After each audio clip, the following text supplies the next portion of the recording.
Things Policy, a daily podcast supported by Pragati, a flagship media initiative of the Takshashila Institution. We're a bunch of policy nerds based in Bengaluru, and we like to bring a fresh perspective to Indian affairs and an Indian perspective to global affairs.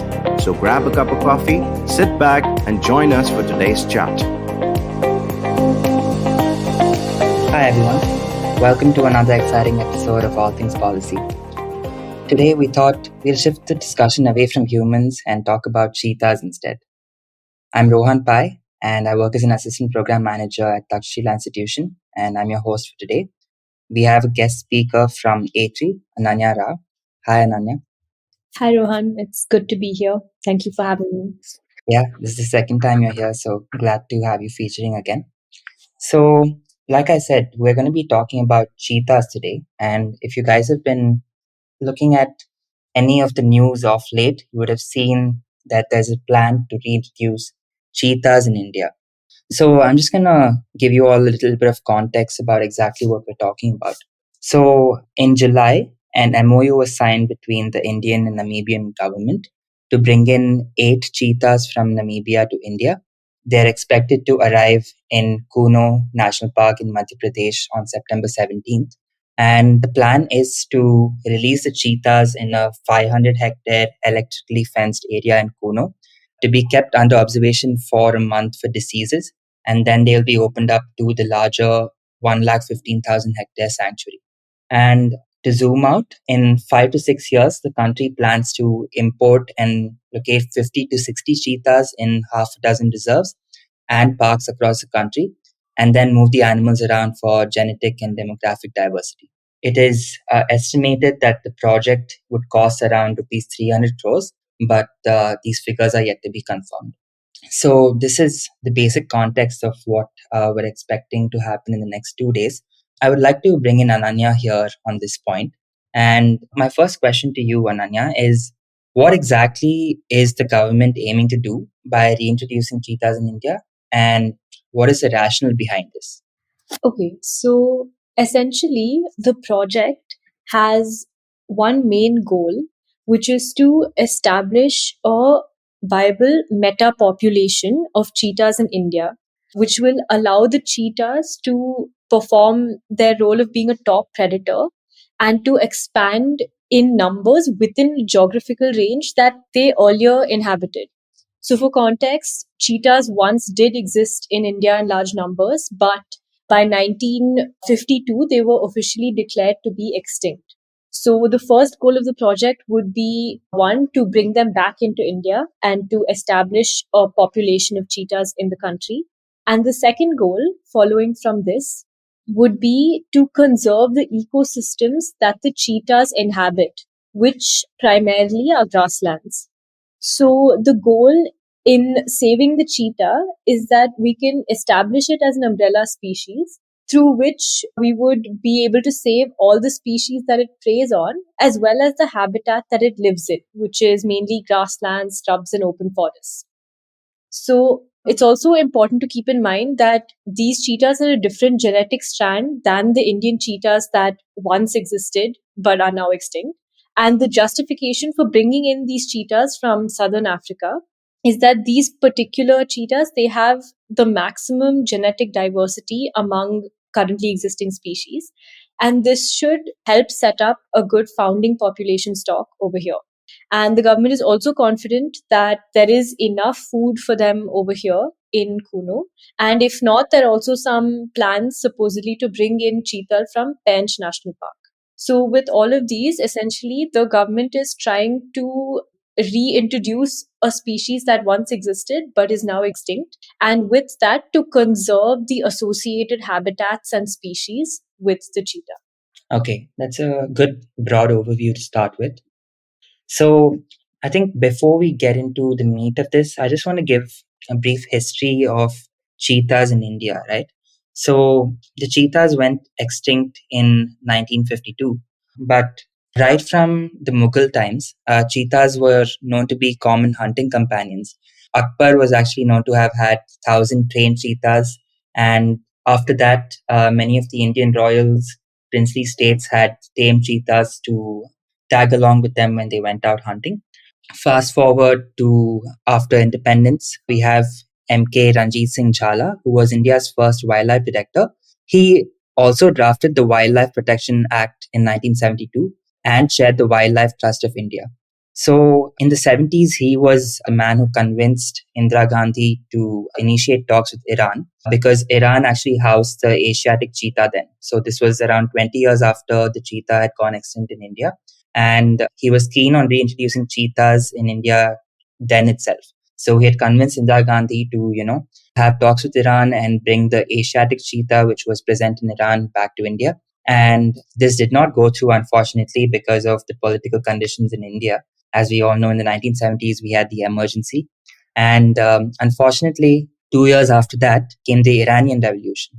So the US aligned Iranian government was overthrown to form the Islamic Republic of Iran. And that just caused complete diversion away from the plans of bringing cheetahs back. But this cheetah passion project, if I can call it, has been going on since then. And finally, again, somewhere in 2009, I believe, Environment Minister then, Jairam Ramesh, rekindled the whole cheetah diplomacy. And this time, Iran actually refused to send over cheetahs from Iran to India because the cheetah was an endangered species then, and they did not want to have any less cheetahs than what they did at that point in time. And then, actually, in 2013, when the matters had escalated, even Supreme Court rejected the Jairam Ramesh's plea to get African cheetahs in India, which was what his plan was after. So the history has always been that there have been many people who have been passionate to bring back cheetahs in India, but this has not happened. So in that context, I would like to ask you my next question. So now in 2022, after this MOU has been signed, many wildlife conservationists in India are against the introduction of African cheetahs. So what are some of the prominent reasons they list for why cheetah should not be introduced here? Yeah, this is really important to discuss in the context of this reintroduction program because there are many strong critiques against the program and many arguments given against it. So, one of the main critiques of this project is that this current program, like it's been outlined in the action plan that was released in January of this year, I think, this program will not actually be able to meet the stated goals of the government itself. So there are two goals of the government, to break it down very simply. One, they want to re-establish the cheetah population in India and establish them as an umbrella species, which can then allow for the conservation of other species. And two, they want to conserve the ecosystems or the habitats that the cheetahs inhabit. So Ravi Chalam, who is the coordinator of the Biodiversity Collaborative and is one of the foremost scientists who's arguing against reintroduction in India, has actually written some very compelling articles to prove his point, and please do check them out if anyone is interested. So he makes this point that the projected number at the end of this project is just a few dozen, and it's at sites that require intensive and constant management and supervision. So it cannot actually perform the function of being the umbrella species at such a small scale. And in this current plan, only Kuno is listed as a potential site where reintroduction is happening. And according to estimates, it can house a maximum of about 36 cheetahs. And this isn't even big enough to be self-sustaining. So neither will it establish it as an umbrella species so that it can help conserve other species. And it won't even contribute to cheetah conservation itself because it's not big enough a number to be self-sustaining. And the second point of the government was to conserve the ecosystem, right? So people are pointing out that why should we be investing so much in a new species when indigenous species can play the same role of conserving the ecosystem? So, for example, the wolf or the great Indian bustard are species that are currently existing in the country that can be used as keystone species to push for the conservation of these same habitats. So this actually leads to a second strand of critique, which is a very compelling question that people are asking, which is why are we putting in so many resources into bringing in an entirely new species from elsewhere when there are so many indigenous species that desperately need our attention right now? So reports about reintroduction are showing that very extensive efforts are needed to make the chosen site suitable for relocation. So although there aren't any official estimates of the funding right now released by the state, older estimates from 2011 say that a minimum of 300 crores will be necessary to invest as funding, in addition to personnel, resources, and other forms of support. Now, this is a huge amount of resources. And there are already many charismatic species, highly endangered species in India, like the ones I mentioned before, the great Indian bustard, the wolf, and others like the lesser florican, the black buck. These are species that really need our attention. And hence, people are asking, why are we putting in the effort to bring in a new species when these species should be the ones getting our attention? And also, another scientist, Jagdish Krishnaswamy, who is working at ATREE, he has pointed out that whatever remaining grasslands we have right now really need to be conserved for the species that are currently inhabiting them. Like our wolves, desert cats, foxes, harriers, these are all species that need scrublands, unirrigated deserts, basically grasslands. These all need to be dedicated to these species. Right. Yeah, I think all those arguments do make a lot of sense. The next question, actually, that I had for you is what are the chances of this project seeing success? But before getting to that, I want to pause for a short commercial break.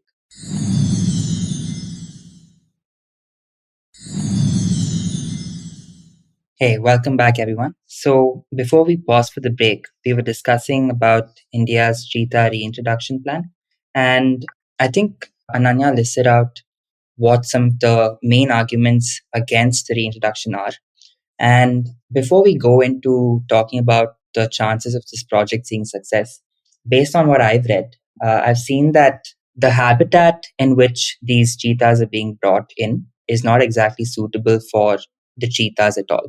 So I've seen that leopards can limit the population by killing cheetah cubs.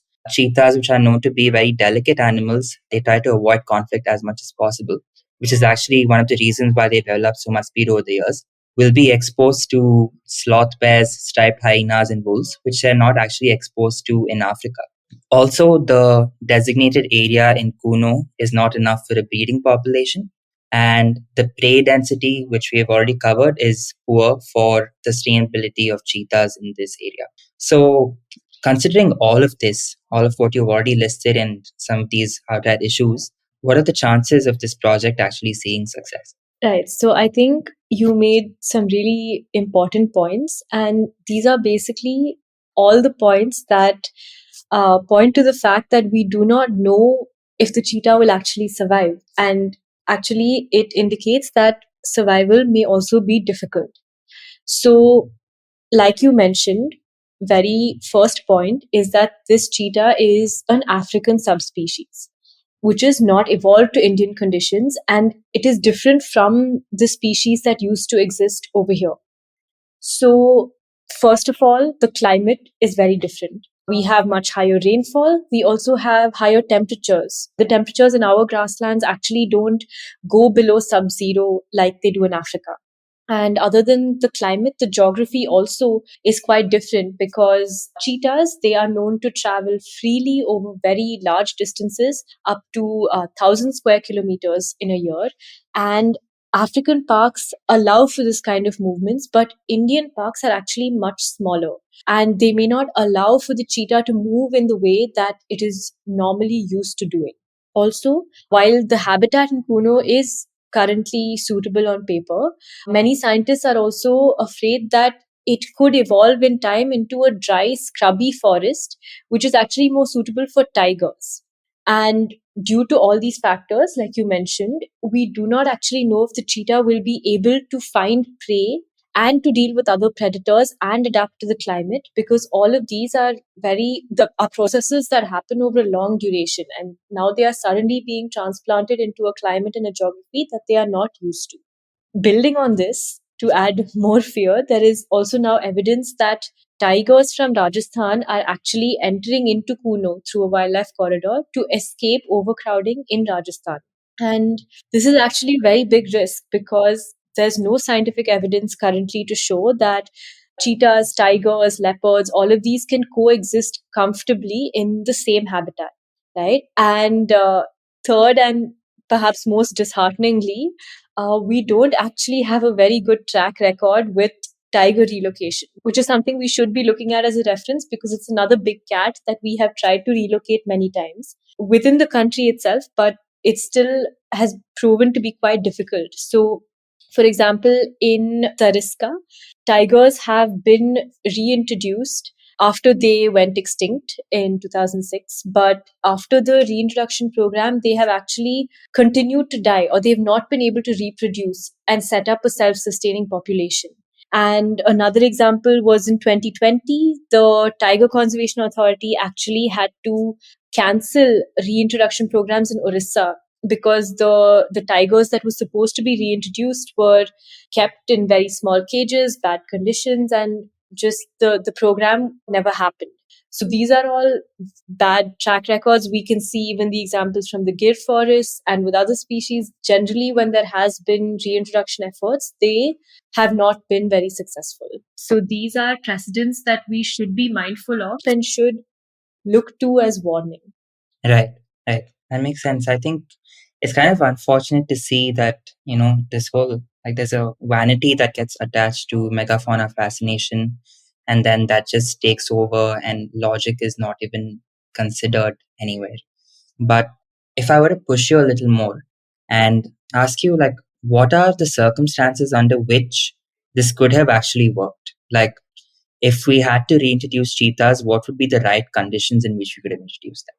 Right. Yeah, that is an interesting question. And actually, before the current action plan came out, there were some conservationists who were, a little cautiously optimistic about the potential of doing cheetah reintroduction. So another scientist at ATREE, Abhi Tamim Vanak, he works with grasslands, and he actually spoke about how it might be a good opportunity to bring attention to the very sad condition of Indian grasslands right now and the huge range of conservation issues that come along with current grasslands.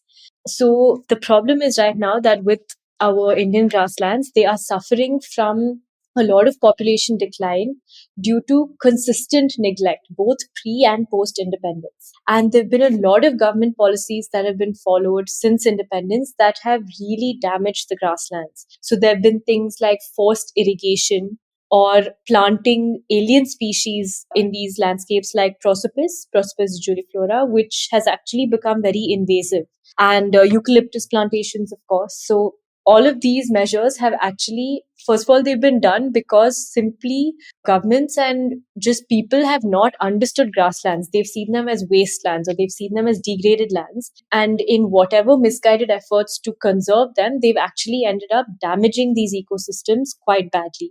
So scientists were optimistic that with the reintroduction of a species like the cheetah, the state would also be pushed into conserving these very important ecosystems. Also, at the same time, another bonus is that grasslands can actually be protected without neglecting local people. So, a very consistent issue with forests in past efforts at protecting forests has been that the local communities living within them have been relocated out, which has been a very contentious and serious issue. But this doesn't necessarily have to be repeated with grasslands because these habitats can be protected without neglecting them. So research shows that these habitats and the herbivores that live within it, all of these habitats are very small, smaller than forest patches, and they are also patchier. So they are interspersed with farms, villages, where humans live in these areas and they use the grasslands to graze their livestock and for other uses. So legitimizing these grasslands as commons can protect both the livelihoods of the people as well as the animals that inhabit them, like the cheetahs. However, even at this time, these scientists did note that the reintroduction project that's proposed by the government is very focused on protected areas. So it will not really address this bigger problem of grassland loss and grassland conservation. So, to come back to your question, if it was to work, the government would have needed to, work with conservationists and scientists, of course, but have to maintain strict protocols strict protocols to ensure that human injury is reduced, to ensure that livestock predation doesn't happen, but also, more importantly, from the cheetah conservation perspective, it would have had to identify very carefully the right habitat for the cheetah and be mindful of things like competition with other species or adaptation to climate, geography, and other factors. So, with Kuno, all the challenges I mentioned earlier are currently big roadblocks for the reintroduction program. Right. Yeah. I think in the beginning of this episode, I mentioned that, today we're going to take the focus away from human beings and talk about cheetahs. But clearly, human beings are a big part of this and are big stakeholders in this whole project. So human beings are never actually out of the picture. But yeah, I think on that note, we can end the episode here today. There's still a lot to cover on this aspect, and I think it would be good not to speculate until we see what the results are. But at least these are what your predictions are for what the whole cheetah reintroduction could mean to India. But let's hope that things do work out and conservation management is actually good, and we see good results in this process. But yeah, there are many problems that you listed which are still unaddressed, and I think it's better to get to those before we actually talk about this grandiose project of reintroducing cheetahs and making it a global sensation and so on. But yeah, any last words from you before we end the episode today? No, I think you've covered everything. So we definitely, yes, we do have to wait and see how it pans out. But of course, in an ideal world, we could maybe ideally prevent some of the damages before they happen. But given that the action plan is out and events are set in motion, that would be difficult now. But let's see how things pan out. Yeah, thank you for having me here. It was great to be here. Yeah, thank you again for featuring in another episode of All Things Policy. With that, we will end the episode here.